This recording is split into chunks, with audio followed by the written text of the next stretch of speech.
Prodigy Season 2, Episode 1, the premiere.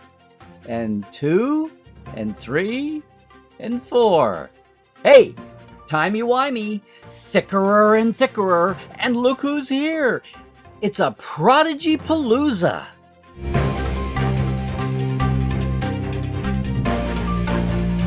Between you and me, Ensign, I need a second opinion. Hey, it is Dr. Trek, Larry Nemecek, coming at you here from the heart of Trekland and letting the dust settle a bit on all of this new Star Trek coming at you Prodigy-like. So, instead of a hot take or a quick take, you get a second opinion from Dr. Trek, number 47. Hey, look, I have been writing, interviewing, authoring, editing, dot connecting, archiving, collecting, witnessing, and fanning Star Trek for a while now. And I just want to say thank you, Netflix, for chunking all 20 episodes of Prodigy at us. I know that's your style. I know that's your paradigm, your algorithm. But boy, look, everybody, here on Second Opinion for Prodigy this season, my chunk, not 20, but we'll do 4 at a time, alrighty? And later on, Cadet Alice and I will do 1 at a time. But here we go. Here we go. Into the breach, as it were. Part 1 and Part 2, plus Who Saves the Saviors and Temporal Mechanics 101. Clever names. Look, it's amazing that we feel like we start this off. First of all, the show is still beautiful. The talent, everything about it is appealing. Everything the traffic will allow. You know, everything about this episode, this series is amazing. And as I've said from day one, if you think it's just for kids, you're mistaken. If you think it's just for parents with kids, no. Single folks without little ones can watch this en masse. And if that was slow to get started in the first season, it ended with a bang and things pick up right away, right back where we left off. Now, look, it's interesting how this season starts off. We have to start off with a whole get the gang back together sequence. What? We just left him at the... No. It's been 6 months, apparently, according to Janeway, to Admiral Janeway. So there's a little bit of call everybody, do the bat signal, get everyone back together. So, okay, it's cute. I mean, 6 months, I guess time flies when you're busy cadetting for the first time.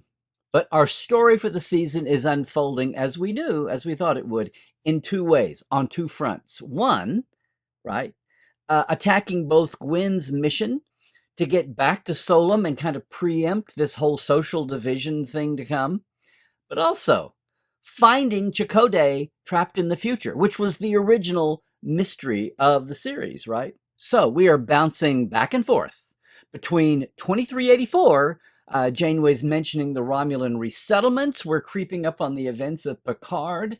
Really, we're just 1 year away from the synth attack on Mars, believe it or not, and the settlement of Vashti and all of that. We're just, 4 or 5 years away from the beginning of the Picard series.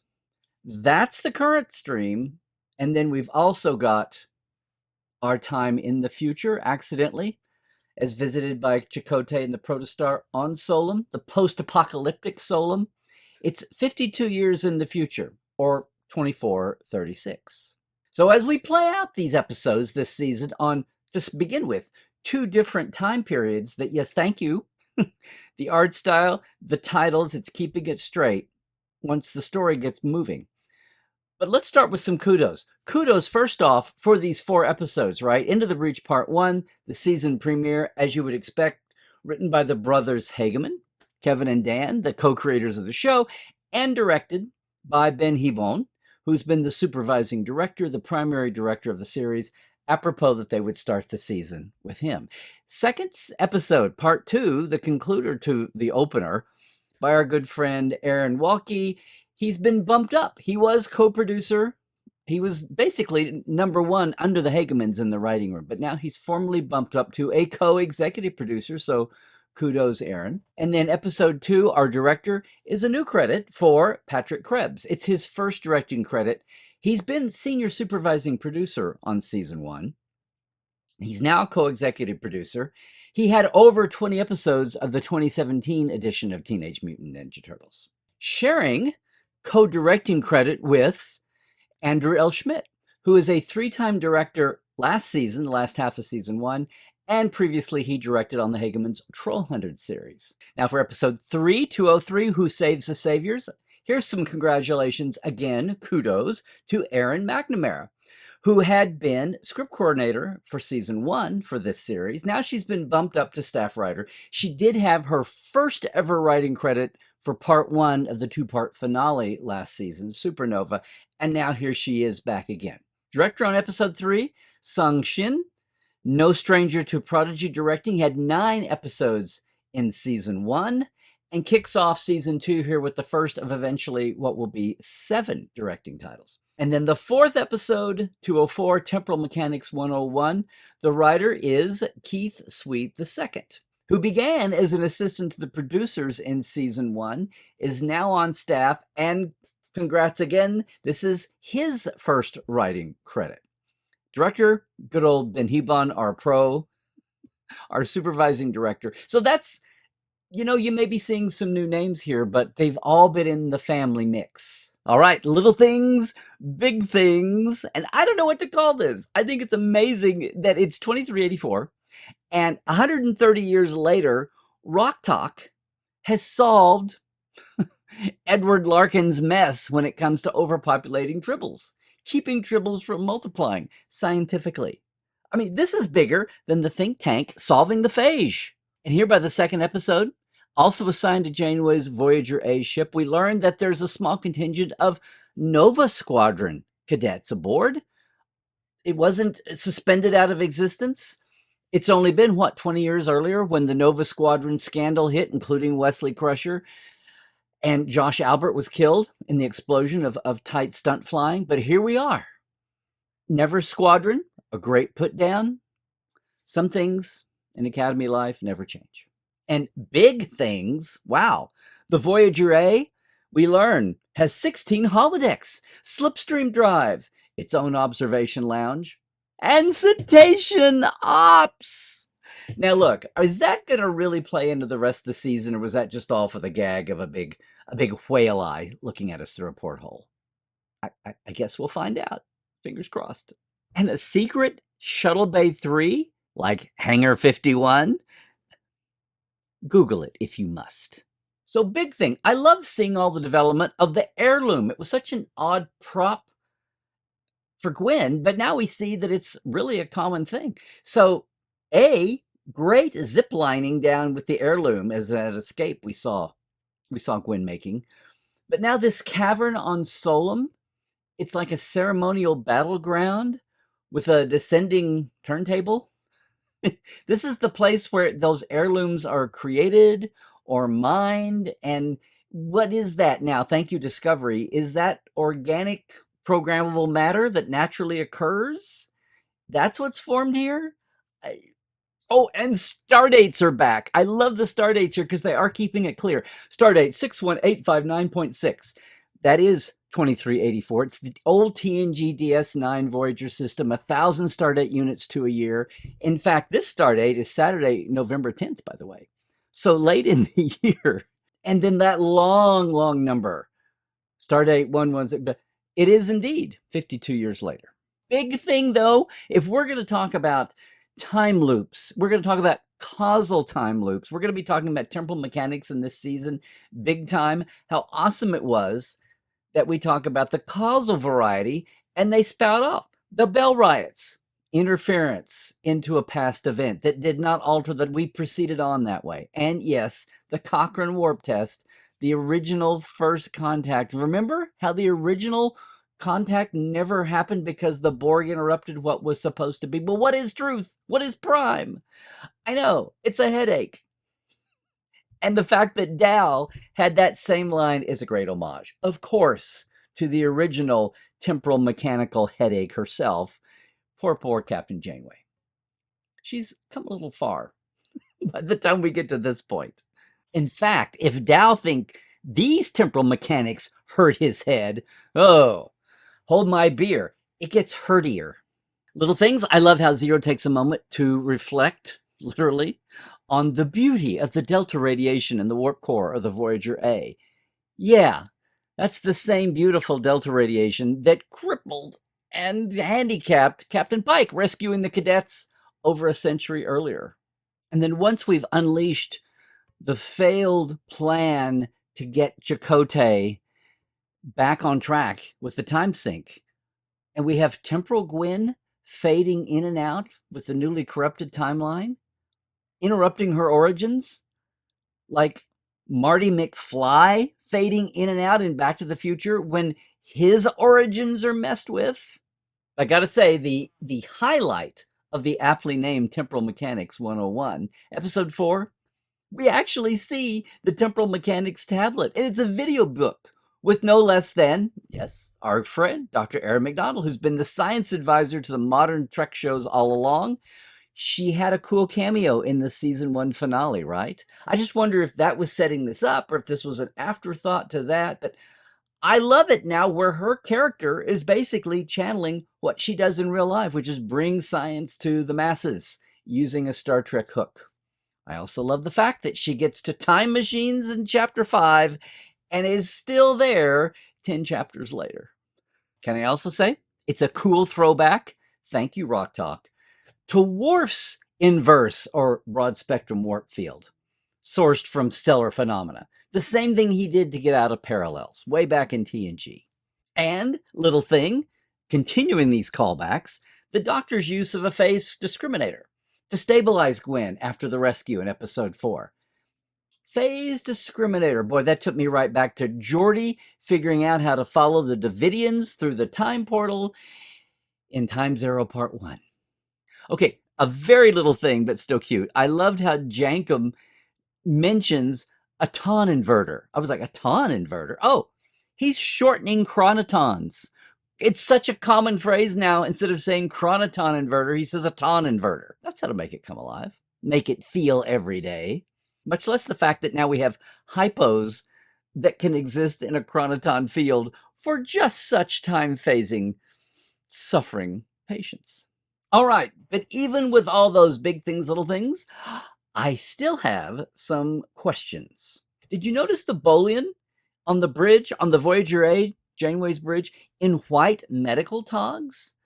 Is that the same as the expectant mother in sickbay that we see later? Did Dow just sit in a command chair and say, hit it? Okay, to prove her Valnakat-ishness, why don't the rulers of Solum just have Gwyn do the Valnakat telepathy control of mechanicals with the glowy temple thing? Oh. Hold on. In the 3rd episode, Who Saves the Saviors? Huh. No inertial dampers as the Infinity crash lands? And they weren't all smeared into jelly? I guess somebody found a little power for the inertial dampers. I guess. I mean, seeing's believing. Ilthurin? Oh, I did have some favorite lines across these 4 episodes. In a couple, I'm a doctor, not a butler. Okay. And then the one I did not have on my bingo card, I'm a doctor, not an exorcist. That was in 204. Hey, I got to call them out. That's 2 of 4 for 4 episodes. We're running 50% so far. Oh, and Rock Talk has a good one. Jeffrey's tubes only lead to trouble. What? But hey, look at this cast, these characters. Did you notice Beltran is in the opening credits? Yeah, a sign of what's to come if you don't already get it from these first 4 episodes. And then Adrik. Actually, if you check the final credits, Adrik who, his full name? Like Alik Ohm, the Aurelian that we saw in the animated episode Yesteryears, who was said to be Aurelian, was what? Right. Now, when we first saw the video snippet, he's been known. He's been known from first season. And Aaron Walke told the world then that this is a wingless subspecies of the Aurelian. The Aurelian Alik Ohm in the animated series in Yesteryear, 1973, had wings. Not so much Adrik. It's okay. This is a wingless subspecies. Species diversity.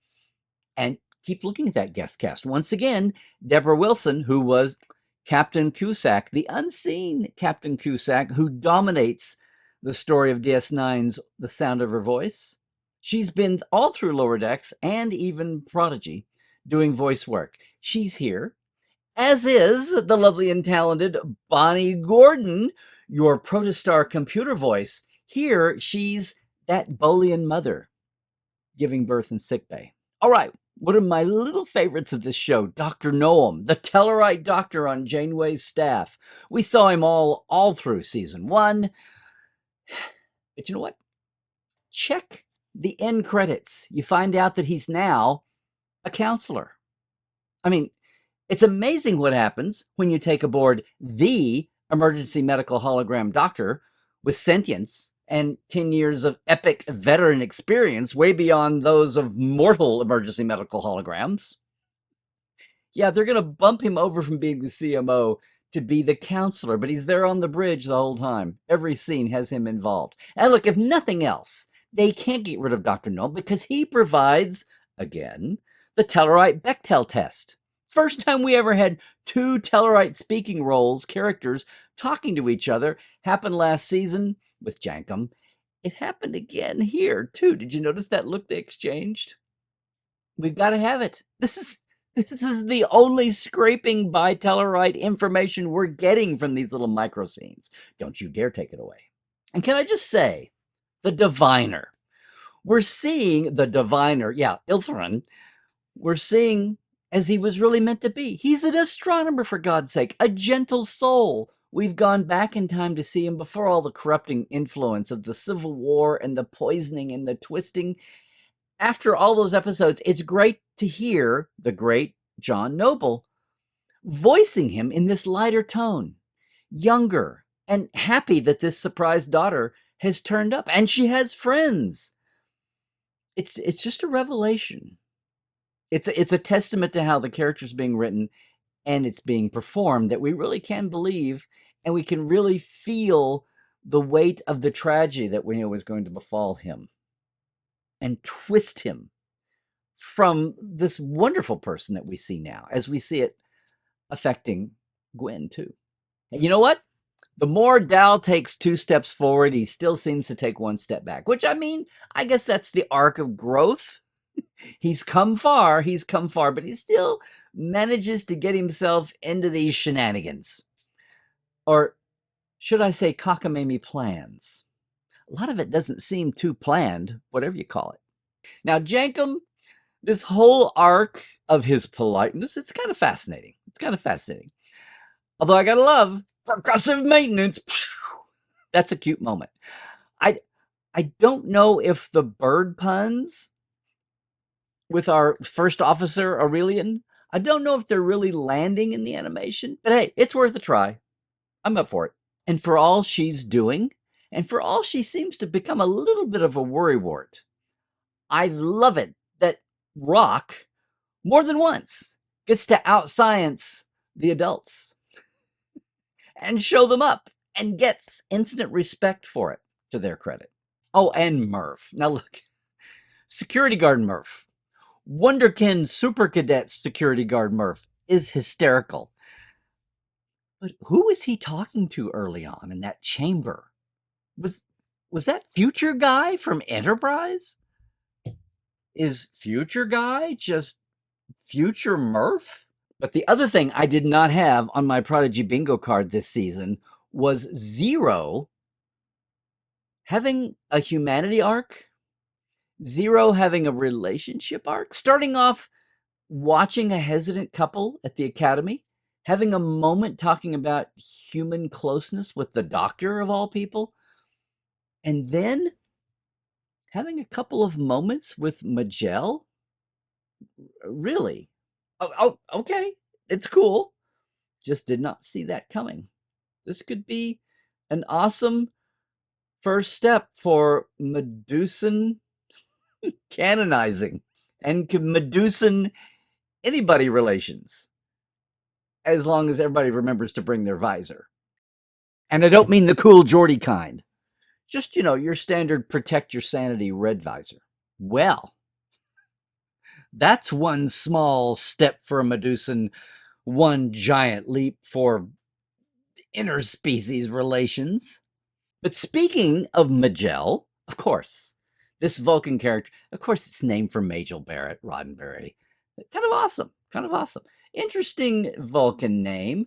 What's even more interesting is this anime banged Vulcan hairstyle she's wearing, with the white tips. Looks like it's meant to appeal to the anime kids. I don't think I've ever seen a Vulcan, even a young Vulcan with that, but what do I know? We're setting trends right and left. What's hysterical is she feels the need when they're incognito on Solum in the landing in the future. She feels the need to pull a Spock and wear a headband. Okay, so the Solum, or they're trying to hide the fact that they're strangers, but she's sitting there with a Medusan in a bodysuit and a kid no one even knows the species of, and a Tellarite, and she feels the need to cover her points. Fine, Majel, that's fine. And most of all, not just one Vulcan neck pinch, but two. I mean, really, in the big picture, did not see this coming. What is it about these late arriving Vulcan female characters? First T'Lyn on Lower Decks, and now Majel on Prodigy. And we get the feeling, especially with this Zero subplot, she's going to be around for a while. This is going to get interesting. Is that the new meme of Star Trek? You always bring in your female Vulcan character midway through the series for a pick-me-up? And now Aaron Walke has posted that those framing bangs are actually an homage, all the way back to Amok Time and to POW. Oh, notice also that she's got 4 cadet pit bars. That's a cadet first class, i.e., she's a senior. Meanwhile, her 2 sidekicks from Noah Squadron, we saw them at the beginning, the Lurian cadet and the human, they're lower classmen. And yes, he is human. He is a sufferer of vitiligo, the pigmentation lightning affliction. Where did that come from? It was inspired. Someone Aaron knows happened to mention that you never see anyone with that condition depicted in TV. He thought it would be a nice touch for inclusion. But even more so, talk about diversity. We've got Bolians, we've got Trill, we've got Orions, we've got an Andorian female cadet. There's so much great diversity among the Voyager A crew and the Starfleet cadets we see.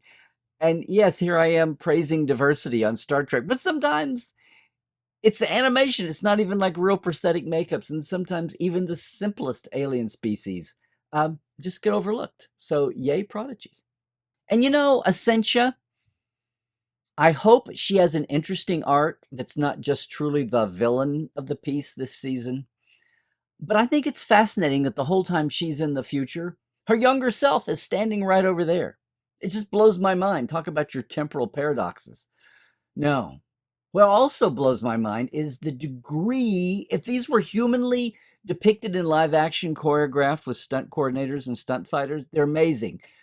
But her fights with Gwyn, her combat, it's so matrixy with the stop motion, the use of personal gravimetric fields, projected force fields. But they're really dramatic. Did you find yourself being sucked in, even though it was just animation? I thought it was really well done. But maybe out of our cast and our characters, the idea that Janeway was going rogue. She had a secret project shepherding. The Infinity was a secret project. I mean, that is some payoff for her. Some devotion that is displayed for Chakotay. The fact that Jellicoe knew, who's still her boss, and he shuts it down, and she's going to go with it anyway, of her own choosing, still, until Dal, of course, gets in and Lucy's his way into a madcap adventure that then has all the time ripples and repercussions. But don't be so hard on Dal. Janeway was the catalyst. Janeway set this up. And Jellicoe, of all people, had told her to stand down. Oh, I can't wait to see where this leads. And look, there's been so many spoilers about this season. So much is out there already. I'm doing my best to keep blinders on because I'm not going to blaze through all 20 of these at once. I'm going to watch them in chunks, get them with you, and then Cadet Alice and I will circle back around. And I know it's floating out there, and you might even so too. But let's just take a breather and look at these faster than one at a time, but not all 20 at once. It's fascinating so far. I mean, this is the same series that started so slowly in such a Star Wars-y feel just 20 eps ago. It's amazing how complex this is. The story has gotten. I mean, it's beautifully rendered as always. Increasingly complex. The ships, it's almost hard to tell when we're in soft CG mode and when it's just animation. I mean, it's hopelessly Trek now in theme and in tone, and the blends, the merging of peak Solum, the beautiful city, into dystopian apocalyptic Solum. They really do the job. We don't even need the titles there. And all the modern outlines of the academy and the headquarters and all the denizens going away, we get the idea. Even the way the depictions of the graphic animated Okudograms and Elcars are still something to behold. But the whole time vortex, the original protostar blowing up that we'd left over right on the Beta Quadrant boundary. Yeah. It's this, if anything, the series is even more beautifully rendered than not. And look how many more people are participating as voice cast. Those credit lists are going on. They are spending bucks on the series. I'm so glad it got presented. I'm so glad it found a home on Netflix. But look, gang, you've got to watch. You've got to watch now and fast. And I'm only taking a chunk of episodes at a time. But Netflix will decide on a season 3 by what they see in the first week, maybe 2 weeks. You got to get in there and let the meter spin. You've got to let it run. And you'll want to let that meter run because it may take you a time or two, especially if you're watching with kids, to make sure you're straight on the 2 temporal threads.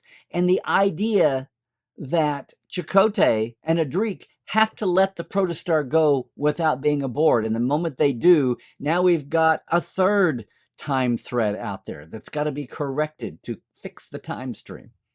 But I will say this. It's a dense show, not too dense, but it's high quality and makes you think, and you'll be rewarded for it. Even as you're also rewarded, and I made a note of this. I love when Zero has the 2 of them and they are floating down together. The wobbly animation quality. I really feel like I'm in a huge cavern looking across the ripples of air. I just the fact that there's a ripple and unevenness to anytime Zero is doing his anti-grav float business. It's just amazing. The depth of field is great. We're down to another Vistry now. Who's the sphere voice? First I'm thinking, oh, that's got to be Future Trap Chakotay, right? Somehow? Or is it Future Trap Dal? Or is it someone that hasn't even been part of the series yet? I know. Stay tuned. Oh, and one more thing. When they're invoking the inverted loop, trying to raise the infinity off the ground, trying to time hop, and the spinning blurs out the top dome, did that make anyone else remind you of the original George Pal Time Machine with Rod Taylor? I was just like watching the homages right and left here with the feels. Oh, one more thing. Jankum's disassociated mechanical mitt, when they're calling to it by remote control and it's running around, gotta be an homage to Thing from the Addams Family's films, right? Oh, one more thing. What's a sonic toilet? Okay, maybe that's where I sign off on this second opinion. But what did you think? Are you getting through these early Prodigy episodes? Have you seen, maybe you've gone beyond my 4, but this is where I'm stopping. Tell me, share with it. What do you think, huh? Leave your comments below. Would you like and subscribe too while you're at it? Boost the signal. Hey, I dare you to subscribe and support some common sense, some sanity in Star Trek talking. Most of all, if you appreciate the Dr. Trek standpoint, if you appreciate our Trekland point of view, I would love if you would check out all of our live streams, Tuesdays, Trekland Live. Hey, my podcast, The Trek Files from Roddenberry. Cadet Alice, of course, if you want to catch up on Prodigy, it's all there from the first season. We'll be recording more soon. Check it all there, including our experiences like Portal 47, the monthly backstage con all year long, virtually around the world. And yeah, our location site tours, our Trekland Treks. It's all there for you to check out, including our cameos, including our TeePublic store. Everything is there at LarryNemecek.com. Go over and check it out, would you? Meanwhile, I'll see you back here real soon. We've got 4 more episodes to get to. Trek well, everybody.